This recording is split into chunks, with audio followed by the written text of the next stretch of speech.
ಶ್ರೀಕೃಷ್ಣಾಯ ನಮಃ. ವಸುದೇವಸುತಂ ದೇವಂ ಕಂಸಚಾಣೂರಮರ್ದನಂ ದೇವಕೀ ಪರಮಾನಂದಂ ಕೃಷ್ಣಂ ವಂದೇ ಜಗದ್ಗುರುಂ. ಬ್ರಹ್ಮಸ್ಥಾನ ಸರೋಜ ಮಧ್ಯವಿಲಸಚ್ಛೀತಾಂಶು ಪೀಠಸ್ಥಿತಂ ಸ್ಫೂರ್ಜತ್ಸೂರ್ಯರುಚಿಂ ವರಾಭಯಕರಂ ಕರ್ಪೂರಕುಂದೋಜ್ವಲಂ ಶ್ವೇತಸೃಗ್ವಸನಾನುಲೇಪನಯುತಂ ವಿದ್ಯುದ್ರುಚಾ ಕಾಂತಯ ಸಂಶ್ಲಿಷ್ಟಾರ್ಧತನುಂ ಪ್ರಸನ್ನವದನಂ ವಂದೇ ಗುರುಂ ಸಾದರಂ. ಶ್ರೀ ಗುರುಭ್ಯೋ ನಮಃ. ಲಂಬೋದರಂ ಪರಮಸುಂದರಮೇಕದಂತಂ ರಕ್ತಾಂಬರಂ ತ್ರಿನಯನಂ ಪರಮಂ ಪವಿತ್ರಂ ಉದ್ಯದ್ದಿವಾಕರಕರೋಜ್ವಲಕಾಯಕಾಂತಂ ವಿಘ್ನೇಶ್ವರಂ ಸಕಲವಿಘ್ನಹರಂ ನಮಾಮಿ. ತ್ವಾಂ ದೇವ ವಿಘ್ನದಲನೇತಿ ಚ ಸುಂದರೇತಿ ಭಕ್ತಿಪ್ರಿಯೇತಿ ಸುಖದೇತಿ ಫಲಪ್ರದೇತಿ ವಿದ್ಯಾಪ್ರದೇತ್ಯಗಹರೇತಿ ಚ ಯೇ ಸ್ತುವಂತಿ ತೇಭ್ಯೋ ಗಣೇಶವರದೋ ಭವ ನಿತ್ಯಮೇವ. ಶ್ರೀ ಮಹಾಗಣಪತಯೇ ನಮಃ. ಯಾ ಕುಂದೇಂದು ತುಷಾರಹಾರಧವಳ ಯಾ ಶುಭ್ರವಸ್ತ್ರಾವೃತ ಯಾ ವೀಣಾ ವರದಂಡಮಂಡಿತಕರ ಯಾ ಶ್ವೇತಪದ್ಮಾಸನ ಯಾ ಬ್ರಹ್ಮಾಚ್ಯುತ ಶಂಕರ ಪ್ರಭೃತಿಭಿಃ ದೇವೈಃ ಸದಾ ವಂದಿತಾ ಸಾ ಮಾಂ ಪಾತು ಸರಸ್ವತೀ ಭಗವತಿ ನಿಶ್ಶೇಷಜಾಡ್ಯಾಪಃ. ಶ್ರೀ ಸರಸ್ವತ್ಯೇ ನಮಃ. ವೇದಾರ್ಥತತ್ವವಿಶದೀಕರಣೇನ ಪುಂಸಾಂ ಉಚ್ಚೈರ್ಗತಿಂ ಜಗತಿ ಯೋ ದಯಾಯ ವಿಧಾತುಂ ರಮ್ಯಾಂ ಪುರಾಣಪದವೀಂ ಪ್ರಣಿನಾಯ ತಸ್ಮೈ ಲೋಕೇಶವೈಭವಪುಷೇ ಋಷಯೇ ನಮಸ್ತಾತ್. ತಸ್ಮೈ ವ್ಯಾಸಾಯ ಮುನಯೇ ಸರ್ವಜ್ಞಾಯ ಮಹರ್ಷಯೇ ಪರಾಶರ್ಯಾಯ ಶಾಂತಾಯ ನಮೋ ನಾರಾಯಣಾತ್ಮನೆ. ಶ್ರೀ ವ್ಯಾಸಾಯ ನಮಃ. ನಾರಾಯಣಂ ನಮಸ್ಕೃತ್ಯ ನರಂ ಚೈವ ನರೋತ್ತಮಂ ದೇವೀಂ ಸರಸ್ವತೀಂ ವ್ಯಾಸಂ ತತೋ ಜಯಮುದೀರಯೇತ್. ಕನಕರುಚಿದುಕೂಲಃ ಕುಂಡಲೋಲ್ಲಾಸಿಗಲ್ಲಃ ಶಮಿತಭುವನಭಾರಃ ಕೋಪಿ ಲೀಲಾವತಾರಃ ತ್ರಿಭುವನಸುಖಕಾರಿ ಶೇಷಶಾಯೀ ಮುಕುಂದೋ ಪರಿಕಲಿತರಮಾಂಗೋ ಮಂಗಲಂ ನಸ್ತನೋತು. ನಮಾಮಿ ಗೋವಿಂದ ಪದಾರವಿಂದಂ ಸದೇಂದಿರಾನಂದನಮುತ್ತಮಾಡ್ಯಂ ಜಗಜ್ಜನಾನಾಂ ಹೃದಯ ಸನ್ನಿವಿಷ್ಟಂ ಮಹಾಜನೈಕಾಯನಮುತ್ತಮೋತ್ತಮಂ. ನಮಸ್ತೆ ಚಕ್ರಹಸ್ತಾಯ ಶಾರ್ङ्ಗಹಸ್ತಾಯ ತೇ ನಮಃ. ನಂದಹಸ್ತಾಯ ತೇ ವಿಷ್ಣೋ ಶಂಖಹಸ್ತಾಯ ತೇ ನಮಃ. ಓಂ ನಮೋ ವಾಸುದೇವಾಯ ನಮಃ ಸಂಕರ್ಷಣಾಯ ಚ ಪ್ರದ್ಯುಮ್ನಾಯ ನಮಸ್ತುಭ್ಯಂ ಅನಿರುದ್ಧಾಯ ತೇ ನಮಃ. ಪಾತಾಲಾದುತ್ಪತಿಷ್ಣೋರ್ಮಕರವಸತಯೋ ಯಸ್ಯ ಪುಚ್ಛಾಭಿಘಾತಾ ಧೂರ್ಧ್ವಂ ಬ್ರಹ್ಮಾಂಡಖಂಡ ವ್ಯತಿಕರವಿಹಿತ ವ್ಯತ್ಯಯೇ ನಾಪತಂತಿ. ವಿಷ್ಣೋರ್ಮತ್ಸ್ಯಾವತಾರೇ ಸಕಲವಸುಮತಿ ಮಂಡಲಂ ವ್ಯಶ್ನುವಾನಃ ತಸ್ಯಾಸ್ಯೋದೀರಿತಾನಾಂ ಧ್ವನಿರಪಹರತಾದಶ್ರಿಯಂ ವ ಶ್ರುತೀನಾಂ. ಶ್ರೀ ಮತ್ಸ್ಯರೂಪಿ ಪರಮಾತ್ಮನೇ ನಮಃ. ಪ್ರಿಯ ಬಾಂಧವರೇ, ನಮ್ಮ ಈ ಶ್ರೀ ಲಾಲೀಕೃಷ್ಣ ಚಾನಲ್ಗೆ ಸ್ವಾಗತ.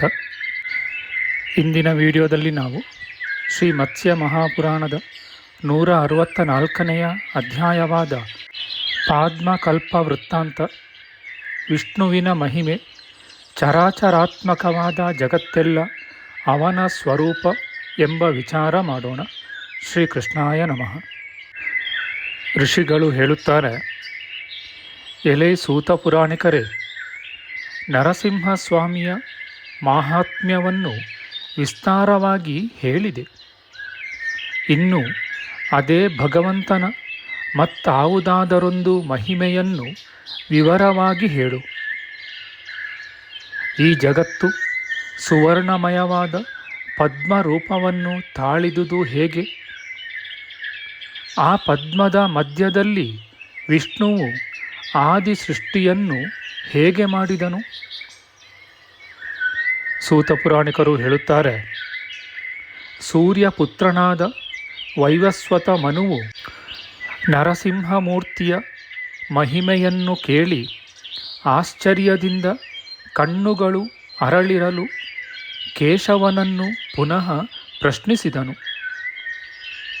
ಮನುಚಕ್ರವರ್ತಿಯು ಕೇಳುತ್ತಾನೆ, ಓ ಜನಾರ್ದನ, ಪಾದ್ಮ ಮಹಾಕಲ್ಪದಲ್ಲಿ ನೀನು ಸಾಗರದ ಮಧ್ಯದಲ್ಲಿದ್ದಾಗ ನಿನ್ನ ನಾಭಿಯಿಂದ ಪ್ರಪಂಚವು ಪದ್ಮಮಯವಾಗಿ ಹುಟ್ಟಿದುದು ಹೇಗೆ?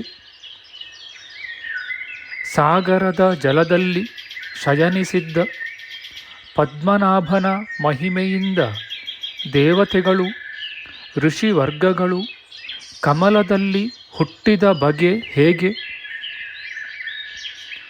ಎಲೈ ಯೋಗೀಶ್ವರನೇ, ಈ ಎಲ್ಲ ಸಂಗತಿಯನ್ನೂ ತಿಳಿಸು.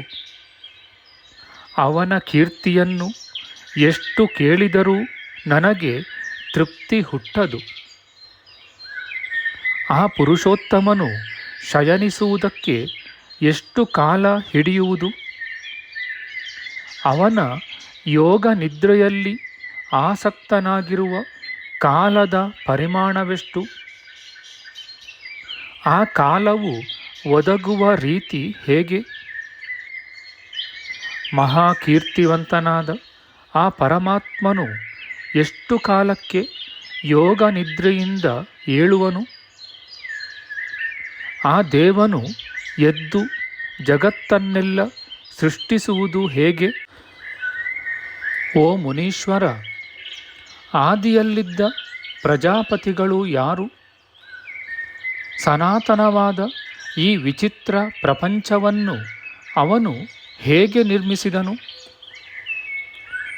ಲೋಕವೆಲ್ಲವೂ ಸಮುದ್ರ ಜಲಮಯವಾಗಿ ಶೂನ್ಯವಾಗಿರಲು, ಚರಾಚರ ವಸ್ತುಗಳು ನಷ್ಟವಾಗಿರಲು, ದೇವತೆಗಳು, ಅಸುರರು, ಮನುಷ್ಯರು, ಉರಗರು ಮತ್ತು ರಾಕ್ಷಸರು ದಗ್ಧರಾಗಿರಲು, ಅಗ್ನಿ ವಾಯುಗಳು, ಭೂಮಿ ಆಕಾಶಗಳು ಅಗೋಚರವಾಗಿರಲು, ಎಲ್ಲೆಲ್ಲಿಯೂ ಗುಹೆಯಂತೆ ಕಗ್ಗತ್ತಲು ತುಂಬಿರಲು, ಮಹಾಭೂತಗಳು ತಮ್ಮ ಸಮಸ್ಥಿತಿಯನ್ನು ತೊರೆದಿರಲು, ಸರ್ವವ್ಯಾಪಕನೂ ಭೂತಾಧಿಪತಿಯೂ ಮಹಾ ತೇಜಸ್ವಿಯೂ ಮಹಾಕಾರನೂ ದೇವಾಧಿದೇವನೂ ಯೋಗೀಶ್ವರನೂ ಆದ ಭಗವಂತನು ಹೇಗೆ ಲೋಕ ರಕ್ಷಣೆಯ ಸಂಕಲ್ಪ ವಿಧಿಯಲ್ಲಿ ತೊಡಗಿರುವನು? ಪರಮಾತ್ಮ, ಇದೆಲ್ಲವನ್ನೂ ಬಹುಭಕ್ತಿಯಿಂದ ಕೇಳುವೆನು.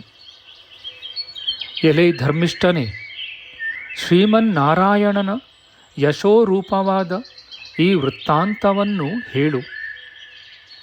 ಭಗವಂತ, ಶ್ರದ್ಧೆಯಿಂದ ಕೇಳಬೇಕೆಂದಿರುವವರಿಗೆ ಇದನ್ನೆಲ್ಲ ದಯವಿಟ್ಟು ತಿಳಿಸು. ಮತ್ಸ್ಯರೂಪಿಯಾದ ಭಗವಂತನು ಹೇಳುತ್ತಾನೆ, ಸೂರ್ಯವಂಶದಲ್ಲಿ ಶ್ರೇಷ್ಠನಾದ ಎಲೈ ಮನು ಚಕ್ರವರ್ತಿಯೇ, ನಾರಾಯಣನ ಕೀರ್ತಿಯನ್ನು ಕೇಳಬೇಕೆಂದು ನಿನಗೆ ಅಭಿಲಾಷೆಯಿದೆ. ಅವನ ಅವತಾರ ರೂಪರಾದ ರಾಮಾದಿಗಳ ಮೂಲ ಪುರುಷನೆನಿಸಿದ ನಿನಗೆ ಇದು ನ್ಯಾಯವೇ ಸರಿ. ಕಾಂತಿಯಲ್ಲಿ ಬೃಹಸ್ಪತಿಗೆ ಸಮಾನನೂ, ಪರಾಶರ ಮುನಿಯ ಪುತ್ರನೂ, ಪೂಜ್ಯನೂ, ಅತಿ ತೇಜಸ್ವಿಯೂ ಆದ ದ್ವೈಪಾಯನ ಮಹರ್ಷಿಯು ವೇದಗಳಲ್ಲಿ ಹೇಳಿರುವಂತೆ ಮಹಾಮಹಿಮರಾದ ಬ್ರಾಹ್ಮಣರಿಂದ ಕೇಳಿ ತಿಳಿದು ತನ್ನ ತಪಸ್ಸಿನಿಂದ ತಾನೂ ಅರಿತು ಈ ವಿಷಯಗಳೆಲ್ಲವನ್ನೂ ತಾನು ರಚಿಸಿದ ಪುರಾಣಗಳಲ್ಲಿ ಹೇಳಿರುವನು. ಓ ಬ್ರಾಹ್ಮಣೋತ್ತಮರೇ, ಋಷಿ ಮಾತ್ರದವನಾದ ನನ್ನಿಂದ ಎಷ್ಟು ಮಟ್ಟಿಗೆ ತಿಳಿದುಕೊಳ್ಳಲು ಸಾಧ್ಯವೋ ಅಷ್ಟು ಮಟ್ಟಿಗೆ ನಾನು ಕೇಳಿ ತಿಳಿದುಕೊಂಡಿರುವೆನು. ಅದನ್ನು ಈಗ ನನ್ನ ಶಕ್ತ್ಯಾನುಸಾರವಾಗಿ ಹೇಳುವೆನು. ನಾರಾಯಣ ರೂಪವಾದ ಆ ಪರತತ್ವವನ್ನು ಸಂಪೂರ್ಣವಾಗಿ ಅರಿಯಲು ಯಾರಿಗೆ ಸಾಮರ್ಥ್ಯವಿದೆ? ವಿಶ್ವವ್ಯಾಪಕನೆನಿಸಿದ ಬ್ರಹ್ಮನೂ ಸಹ ಅದನ್ನು ಇಷ್ಟೇ ಸರಿಯೆಂದು ತಿಳಿಯಲಾರನು. ಆ ನಾರಾಯಣನೇ ಎಲ್ಲ ವೇದಗಳಿಂದಲೂ ಪ್ರತಿಪಾದ್ಯವಾದ ಕರ್ಮಸ್ವರೂಪ ಮಹರ್ಷಿಗಳಿಗೆ ಗೋಚರವಾದ ರಹಸ್ಯ, ಸಕಲ ಯಜ್ಞಗಳ ಆರಾಧ್ಯ ದೈವ, ಎಲ್ಲ ಜ್ಞಾನಿಗಳು ಅರಿಯಬೇಕಾದ ದಿವ್ಯ ತತ್ವ, ಆಧ್ಯಾತ್ಮ ವಿದ್ಯೆಯನ್ನು ಬಲ್ಲವರು ಧ್ಯಾನ ಮಾಡಬೇಕಾದ ಪರವಸ್ತು, ಅಕಾರ್ಯ ನಿರತರಿಗೆ ನರಕವನ್ನೀವ ಧರ್ಮಮೂರ್ತಿ,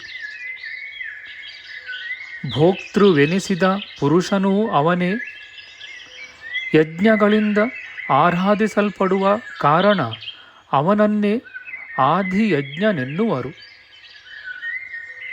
ಪಂಚಭೂತಗಳು ಅವುಗಳ ಪರಿಣಾಮ ವಿಶೇಷಗಳೆನಿಸಿದ ಶಬ್ದಾದಿ ವಿಷಯಗಳೂ ಅವನೇ. ಪರಮಯೋಗಿಗಳ ಧ್ಯಾನ ಗೋಚರವಾದ ಪರತತ್ವವೂ ಅವನೇ. ಆ ನಾರಾಯಣನನ್ನೇ ವೇದಗಳಲ್ಲಿ ಹೇಳಿರುವ ಯಜ್ಞವೆಂದು, ತಪಸ್ಸೆಂದು ಜ್ಞಾನಿಗಳು ಹೇಳುವರು. ಕರ್ತ, ಪ್ರೇರಕ, ಬುದ್ಧಿ, ಮನಸ್ಸು, ಆತ್ಮ ಇವೆಲ್ಲವೂ ಅವನೇ. ಪ್ರಣವವೆಂದು, ಪುರುಷನೆಂದು, ಶಾಸಕನೆಂದು ಅವನೊಬ್ಬನನ್ನೇ ತಿಳಿಯುವರು. ಪಂಚಪ್ರಾಣಗಳು ಅವನೇ.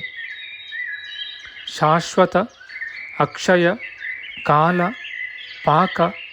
ಪಾಕ ಮಾಡುವವ, ನೋಡುವವ, ವೇದ ಇತ್ಯಾದಿ ವಿವಿಧ ಭಾವಗಳಿಂದ ಆ ದೇವನೊಬ್ಬನನ್ನೇ ಹೇಳುವರು. ಅವನಲ್ಲದೆ ಬೇರೆ ವಸ್ತುವಿಲ್ಲ. ಆ ಭಗವಂತನೇ ಎಲ್ಲವನ್ನೂ ನಿರ್ಮಿಸುತ್ತಾನೆ ಮತ್ತು ಅದನ್ನು ವ್ಯತ್ಯಾಸಗೊಳಿಸುತ್ತಾನೆ. ನಮ್ಮೆಲ್ಲರಿಂದಲೂ ಕೆಲಸ ಮಾಡಿಸುವವನೂ ಅವನೇ. ಎಲ್ಲರೂ ವ್ಯಾಕುಲತೆಗೆ ಒಳಗಾದರೂ ಅವನು ಮಾತ್ರ ಅದರ ಸಂಬಂಧವಿಲ್ಲದೆ ಪ್ರತ್ಯೇಕವಾಗಿರುತ್ತಾನೆ. ಆದಿಪುರುಷನಾದ ಆ ಭಗವಂತನನ್ನೇ ನಾವು ಪೂಜಿಸುತ್ತೇವೆ. ಅವನಿಂದಲೇ ನಾವು ಸುಖಿಗಳಾಗಬೇಕೆಂದು ಬಯಸುತ್ತೇವೆ. ಹೇಳತಕ್ಕವನು, ಹೇಳಬೇಕಾದ ವಿಷಯ, ನಾನು ಎಲ್ಲವೂ ಅವನೇ. ಋಷಿಗಳಿರ, ನಿಮಗೆ ಅದನ್ನು ಹೇಳುತ್ತೇನೆ. ಕಿವಿಯಲ್ಲಿ ಕೇಳುವ ಇಂಪಾದ ಗಾನವೋ, ಯಾವುದಾದರೂ ಹರಟೆಯೋ, ಕಥೆಗಳೋ ಅಥವಾ ಅವನ ವಿಷಯವನ್ನೇ ಹೇಳುವ ವೇದಗಳೋ ಯಾವುದೇ ಇರಲಿ, ಅದು ವಿಶ್ವವೂ ವಿಶ್ವದ ಅಧಿಪತಿಯೂ ಆದ ಆ ನಾರಾಯಣನ ಸ್ವರೂಪವೇ ಎಂದು ಅರಿಯಬೇಕು. ಯಾವುದು ಸತ್ಯವೋ, ಯಾವುದು ಅಮೃತವೋ, ಯಾವುದು ಶ್ರೇಷ್ಠವೋ, ಯಾವುದು ಹಿಂದೆ ಇದ್ದಿತೋ, ಯಾವುದು ಈಗ ಕಾಣುತ್ತಿದೆಯೋ, ಮುಂದೆ ಯಾವುದು ಹುಟ್ಟುತ್ತದೆಯೋ, ಯಾವುದು ಚಲಿಸುತ್ತದೆಯೋ, ಯಾವುದು ಸಂಚರಿಸುವುದಿಲ್ಲವೋ, ಇಷ್ಟೇ ಅಲ್ಲದೆ ಮತ್ತಾವುದಿದೆಯೋ ಅದೆಲ್ಲವೂ ಸರ್ವೇಶ್ವರನೂ ಪುರಾಣ ಪುರುಷನೂ ಆದ ನಾರಾಯಣನಿಂದ ವ್ಯಾಪ್ತವಾದುದು. ಇತಿ ಶ್ರೀ ಮಾತ್ಸ್ಯೆ ಮಹಾಪುರಾಣೆ ಪದ್ಮೋದ್ಭವ ಪ್ರಾದುರ್ಭಾವೆ ಚತುಷ್ಷಷ್ಟ್ಯಧಿಕಶತತಮೋಧ್ಯಾಯ. ಶ್ರೀಕೃಷ್ಣಾರ್ಪಣಮಸ್ತು. ನಮ್ಮ ಮುಂದಿನ ವಿಡಿಯೋದಲ್ಲಿ ನಾವು ಶ್ರೀ ಮತ್ಸ್ಯ ಮಹಾಪುರಾಣದ 165ನೆಯ ಅಧ್ಯಾಯವಾದ ಪಾದ್ಮಕಲ್ಪ ವೃತ್ತಾಂತ, ಚತುರ್ಯುಗಗಳ ಪರಿಮಾಣ, ಬ್ರಹ್ಮನ ಹಗಲು ರಾತ್ರಿಗಳ ವಿಚಾರ ಮಾಡೋಣ. ಆಧ್ಯಾತ್ಮಿಕ ಚರ್ಚೆ ಮತ್ತು ವಿಚಾರ ವಿನಿಮಯಕ್ಕಾಗಿ ಶುರು ಮಾಡಿದ ಈ ಚಾನಲ್ನಲ್ಲಿ ನಾವು ಅಪ್ಲೋಡ್ ಮಾಡುವ ಎಲ್ಲ ವಿಡಿಯೋಗಳನ್ನು ಸಂಪೂರ್ಣವಾಗಿ ನೋಡಿ ನಿಮ್ಮ ಸಲಹೆಗಳನ್ನು ಕಮೆಂಟ್ ಬಾಕ್ಸ್ನಲ್ಲಿ ಬರೆಯಿರಿ. ಈ ಚಾನಲ್ಗೆ ಸಬ್ಸ್ಕ್ರೈಬ್ ಮಾಡಿ ಹಾಗೂ ಬೆಲ್ ಬಟನ್ ಒತ್ತಿ ನಾವು ಹಾಕುವ ಎಲ್ಲ ವಿಡಿಯೋಗಳನ್ನು ನೋಡಿ ಪ್ರೋತ್ಸಾಹಿಸಿ. ಕೃಷ್ಣಂ ನಾರಾಯಣಂ ವಂದೇ ಕೃಷ್ಣಂ ವಂದೇ ವ್ರಜಪ್ರಿಯಂ ಕೃಷ್ಣಂ ದ್ವೈಪಾಯನಂ ವಂದೇ ಕೃಷ್ಣಂ ವಂದೇ ಪೃಥಾಸುತಂ ಶ್ರೀಕೃಷ್ಣಾಯ ನಮಃ.